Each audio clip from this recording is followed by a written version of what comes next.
आजकल यूट्यूब पर सभी जगह बस चैट जीपीटी ही चल रहा है, तो मैंने भी इसी बहती गंगा में हाथ धो लिया और इसी अमेजिंग एआई का यूज करके सभी एवेंजर्स मूवीज की एंडिंग को चेंज किया और रिजल्ट बहुत ही ज्यादा शॉकिंग है। सबसे पहले शुरू करते हैं सबसे पहली एवेंजर्स मूवी से। तो चैट जीपीटी पर मैंने सबसे पहली बार डायरेक्टली यही लिखा कि create an alternate ending for 2012 Avengers movie. और चलो अब इसी नई एंडिंग को देखते हैं। The Avengers are able to defeat Loki and his army but at a great cost. In the final battle Iron Man sacrifices himself to save the city and the other Avengers using all his arc reactor power destroy a weapon Loki was using. His death is a hard blow for the team. The movie ends with the Avengers standing together united in the grief. अगर ये movie एक stand alone movie होती तो ये ending फिर भी ठीक ठाक ही थी, लेकिन एमसीयू की इतनी बड़ी फ्रेंचाइजी में अगर आयरन मैन को पहली ही मूवी में मार देते तो ये अच्छा नहीं होता। तो मैंने एक बार फिर से ऐसे इस मूवी की एंडिंग लिखने को कहा, लेकिन एंड में मैंने ये लिख दिया, don't kill Iron Man. The Avengers are able to defeat Loki and his army but not without some casualties. In the final battle Iron Man is severely injured, having taken the full force of Loki's blast. The team is able to bring him back to the shield, but Tony Stark is left in a critical condition. The Avengers are able to save the day and the city, but the victory is bittersweet as they are left to worry about the fate of one of their own. Movie ends with Tony Stark being wheeled into surgery and the Avengers standing outside the operating room. हाँ, ये नई ending फिर भी ठीक ठाक ही थी और इस मूवी के पोस्ट क्रेडिट सीन में ये दिखाया जा सकता था कि टोनी स्टार्क अभी भी ऑपरेटिंग रूम में लेटा हुआ है और फिर उसकी आंखें एकदम से खुलती हैं और फिर ये पोस्ट क्रेडिट सीन खत्म होता है। अब चलते हैं एज ऑफ अल्ट्रॉन मूवी की तरफ और उसकी एंडिंग को चेंज करते हैं। तो इस बार मैंने चैट जीपीटी से कहा, give me some alternate ending ideas for the 2015 Avengers Age of Ultron movie और रिजल्ट्स में इसने हमें ये नए 6 आइडियाज दिए और इन सभी आइडियाज में से मुझे तो नंबर 1 और नंबर 6 अच्छे लग रहे हैं। तो सबसे पहले एक्सपैंड करते हैं नंबर 1 को। एंडिंग का आइडिया नंबर 1 है, the Avengers are able to defeat Ultron, but instead of destroying him, they are able to reprogram him and turn him into a force for good. Ultron को पकड़ के एक बार फिर से अच्छा बनाना, ये तो बहुत ही ज्यादा इंटरेस्टिंग आइडिया है। In the final battle Iron Man is able to hack into Ultron's programming and change his mission from destroying humanity to protecting it. The Avengers are able to convince Ultron that his actions were wrong and that he can be a valuable asset to the team. In the end the Avengers are able to successfully reprogram Ultron and he joins the team as a member. ये ending मुझे तो personally बहुत ही ज्यादा अच्छी लगी और अगर Tony ने सच में अल्ट्रॉन को एक अच्छा रोबोट बना दिया होता तो अल्ट्रॉन को फ्यूचर एवेंजर मूवीज में बहुत बार यूज किया जा सकता था। आप इमेजिन कर सकते हो कि थैनोस और अल्ट्रॉन के बीच की फाइट कितनी ज्यादा इंटरेस्टिंग होती। और सोचो अगर उसी फाइट में अल्ट्रॉन थैनोस को मार देता और फिर सारे इन्फिनिटी स्टोन्स अपने पास रख लेता और अल्ट्रॉन एक बार फिर से बहुत ही ज्यादा पावरफुल और अनबीटेबल कैरेक्टर बन जाता। अब आइडिया नंबर 6 को भी एक्सपैंड करके देखते हैं। The Avengers are able to defeat Ultron but at a great cost. In the final battle Scarlet Witch using her powers to control Ultron's mind and make him see the error of his ways is able to convince him to stop his attack on humanity. However as Ultron's destruction causes a chain reaction that threatens to destroy the city, Scarlet Witch uses her powers to contain the explosion and sacrifices herself to save the city and other Avengers. तो Scarlet Witch को sacrifice करने का ये idea भी बहुत ही ज्यादा अच्छा था, लेकिन अगर उसे सैक्रिफाइस कर दिया जाता तो ना तो हमें वांडा विजन देखने को मिलती और ना ही doctor strange in the multiverse of madness. अब चलते हैं एवेंजर्स इन्फिनिटी वॉर की तरफ। तो इस बार भी मैंने वही कहा कि give me some alternate ending ideas for the Avengers Infinity War movie और इन सभी आइडियाज में से आइडिया नंबर 7 को सबसे पहले एक्सपैंड करते हैं। The Avengers are able to defeat Thanos and his army but in a shocking revelation it is shown that Thanos has succeeded his goal to wipe out half of life in the universe. ये वाली ending तो infinity war जैसी ही ending थी, तो chat GPT की ये ending बहुत ही ज्यादा बेकार एंडिंग थी। अब आइडिया नंबर 5 को एक्सपैंड करते हैं। The Avengers are able to defeat Thanos, but the Hulk, unable to control his rage, turns on the Avengers and causes destruction throughout the universe before ultimately being subdued. In the final battle, the Hulk's anger is triggered by the death of his fellow Avengers, and he goes on a rampage, attacking both the Avengers and Thanos' army. The Avengers are forced to fight him. Eventually, Thor is forced to use his full power and destroy Hulk with the power of Stormbreaker. ये ending भी ठीक ठाक ही थी, लेकिन ये Hulk वाला twist infinity war को और ज्यादा ऊपर लेके जा सकता था और थॉर स्टॉर्म ब्रेकर से हल्क को कैसे मारता वो भी देखने में बहुत ज्यादा मजा आता। और इसी फाइट सीन को एआई ने भी बनाने की कोशिश की है, जहां पर थॉर हल्क को मारने के बाद बहुत ही ज्यादा सैड लग रहा है और वहां हल्क ग्राउंड पर डेड पड़ा हुआ है।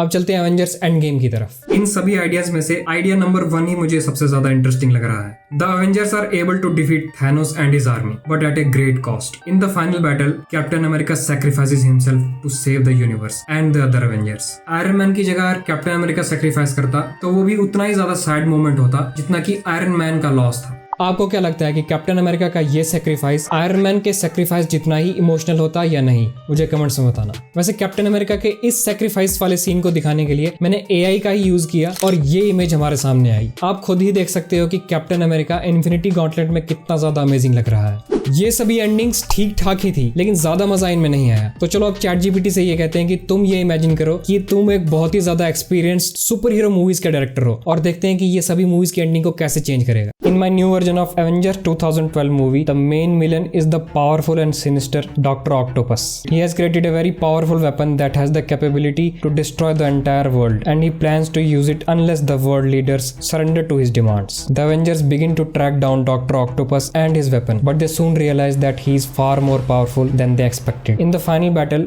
Dr. Octopus uses his mechanical tentacles to overpower the Avengers, and in the heat of the battle, Iron Man sacrifices himself to destroy the weapon and save the world. अब आप सभी ये कहोगे कि ये एआई तो बार बार आयरन मैन को ही मारने में लगा हुआ है, लेकिन आगे इस शॉकिंग एंडिंग को सुनो। As the Avengers mourn the loss of their teammate, they are approached by Nick Fury, who reveals that Iron Man is still alive and in hiding. Fury tells the Avengers that Iron Man faked his death to go undercover and gather information on Hydra, who were revealed to be behind Octopus's plan. तो इस shocking ending के हिसाब से iron man ने अपनी fake death इसीलिए दिखाई थी ताकि वो हाइड्रा के प्लान्स को ट्रैक डाउन कर सके, क्योंकि डॉक्टर ऑक्टोपस के इस बड़े प्लान के पीछे हाइड्रा का ही हाथ था। उसके बाद इस नए चैट जीपीटी डायरेक्टर ने पोस्ट क्रेडिट सीन भी दिए हैं। The post credit scene shows Iron Man now working under cover, intercepting a Hydra transmission and planning to take them down from the inside. ये एंडिंग तो मुझे बहुत ही ज्यादा अच्छी लगी। अब चैट जीपीटी इतना अच्छा डायरेक्टर बन चुका है तो इसे एक बार फिर एज ऑफ अल्ट्रॉन लिखने को कहते हैं। In my alternate version of the Avengers Age of Ultron movie, the main villain is the technologically advance villain MODOK. ये वही मोडॉक है जो कुछ ही हफ्तों बाद आने वाली movie Antman and the Wasp Quantumania में हमें दिखेगा, और इस नए डायरेक्टर चैट जीपीटी के हिसाब से एवेंजर्स एज ऑफ अल्ट्रॉन में ही मोडॉक आ जाता है। He is a former scientist who was mutated and enhanced by cybernetic technology, giving him immense intelligence and telepathic abilities. He plans to take over the world using his army of robots and drones. The Avengers are called upon. As they begin their battle against MODOK and his army, they soon realize that they are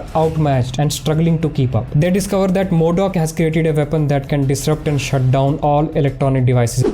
तो इस मोडॉक के पास एक ऐसा weapon था जिससे वो सभी technologies को शट डाउन कर सकता था, और अगर सभी टेक्नोलॉजी शट डाउन हो जाती तो एवेंजर्स टीम के बहुत से मेंबर्स सिर्फ एक नॉर्मल इंसान ही रहते। In a desperate move, Black Widow and Hawkeye travel to Wakanda to seek help from the Wakandans and their advance technology. ये ट्विस्ट तो एक बहुत ही ज्यादा माइंड ब्लोइंग ट्विस्ट था, क्योंकि वकांडा की टेक्नोलॉजी अर्थ के बाकी कंट्रीज की टेक्नोलॉजी से बहुत ही ज्यादा अलग है, और इस टेक्नोलॉजी के बारे में शायद मोडॉक को नहीं पता होगा। With the help of Wakanda's king T'Challa and his advance technology, they are able to disable MODOK's weapon. In the final battle, the Avengers with the help of Wakandans are able to defeat MODOK and his army. However, the victory comes at a great cost as many Wakandans sacrifice themselves in the fight. इस story के हिसाब से इस नई Avengers movie का नाम Avengers Age of मोडॉक होना चाहिए था, और ब्लैक पैंथर को एवेंजर्स में इंक्लूड करने का ये तरीका बहुत ही ज्यादा अमेजिंग था। अब ये नया डायरेक्टर चैट जीपीटी इतनी अच्छी स्टोरीज लिख रहा है तो एवेंजर्स इन्फिनिटी वॉर की एंडिंग को भी एक बार फिर से रीराइट करते हैं। तो इस बार मैंने चैट जीपीटी से ये कहा, using the story you wrote for Avengers and Avengers Age of Ultron, create a new story for Avengers Infinity War. और साथ में मैंने उसे डॉक्टर स्ट्रेंज, स्पाइडरमैन और एंटमैन को भी ऐड करने को कहा, और साथ में मैंने ये भी कहा कि थैनोस इस मूवी का मेन विलेन तो होगा, लेकिन उसे एंड में जिंदा ही रखना, और उसके रिजल्ट में चैट जीपीटी ने हमें ये बताया।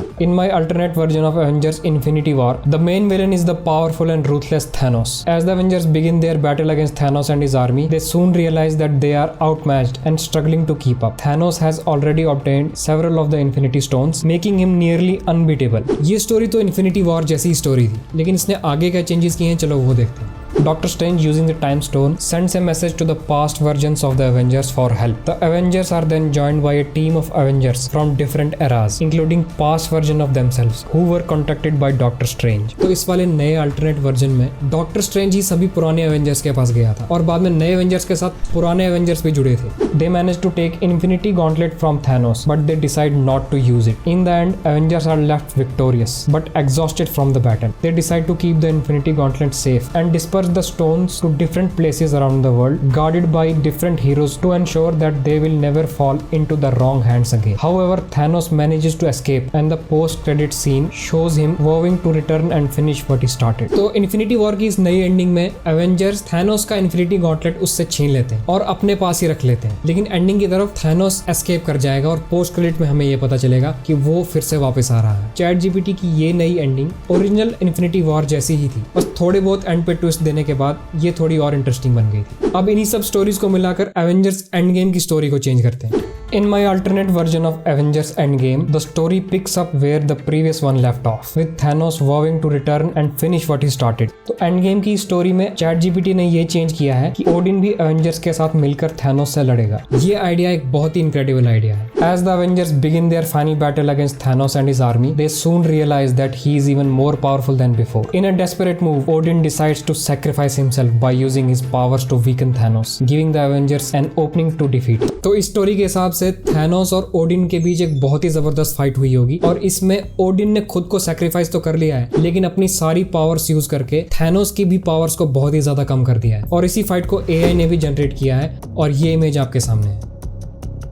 वैसे थैनोस और ओडिन की फाइट सच में बहुत ज्यादा एपिक फाइट होती। अब देखते हैं कि ChatGPT ने इस नई एंड गेम की स्टोरी को कैसे फिनिश किया है। The final battle is an epic showdown between Thanos and remaining Avengers, including Iron Man and Captain America. Despite their best efforts, Thanos proves to be too powerful and both Iron Man and Captain America sacrifice themselves in order to defeat. मतलब Iron Man और Captain America दोनों का sacrifice इस movie में होने वाला। और original end game में जो दुख फैंस को आयरन मैन की डेथ से लगा था, सोचो अगर कैप्टन अमेरिका को भी उसी वक्त सैक्रिफाइस देना पड़ता तो ये कितना ज्यादा सैड मोमेंट होता। उसके बाद in the end Avengers are left to mourn the loss of their fallen comrade, but they are also filled with the renewed sense of hope. मुझे इन्फिनिटी वॉर और एंड गेम की ये story तो बहुत ही ज्यादा अच्छी लगी, लेकिन इसमें बहुत से और भी इंपॉर्टेंट कैरेक्टर्स मिसिंग थे, जैसे कि स्कारलेट विच, कैप्टन मार्वल और स्पाइडरमैन भी। लेकिन फिर भी इस एआई ने एक बहुत ही ब्रिलियंट काम किया है। और साथ में एवेंजर्स एंड गेम का एक पोस्ट क्रेडिट सीन भी हमें दिया है, जो ओरिजिनल एंड गेम के बाद हमें देखने को नहीं मिला था। The post credit scene revealed a new villain, Galactus, who is twice as powerful as Thanos and is on his way to earth with the intention of consuming it. The scene ends with the Avengers now led by Thor standing together ready for whatever comes next, and the next movie will be named as Avengers Galactus. ChatGPT movies के नाम देने में तो बिल्कुल भी अच्छा नहीं है, लेकिन ये पोस्ट क्रेडिट सीन अगर ओरिजिनल मूवी में होता तो बहुत ही ज्यादा इंटरेस्टिंग रहता। आपको ChatGPT की इन सभी एंडिंग्स में से कौन सी एंडिंग अच्छी लगी मुझे कमेंट्स में बताना। और अगर आप ChatGPT की एंडिंग्स की और भी वीडियोस देखना चाहते हो तो मुझे कमेंट्स में मूवीज सजेस्ट करना। तो आज की वीडियो में इतना ही दोस्तों, अगली वीडियो तक के लिए take care and keep enjoying.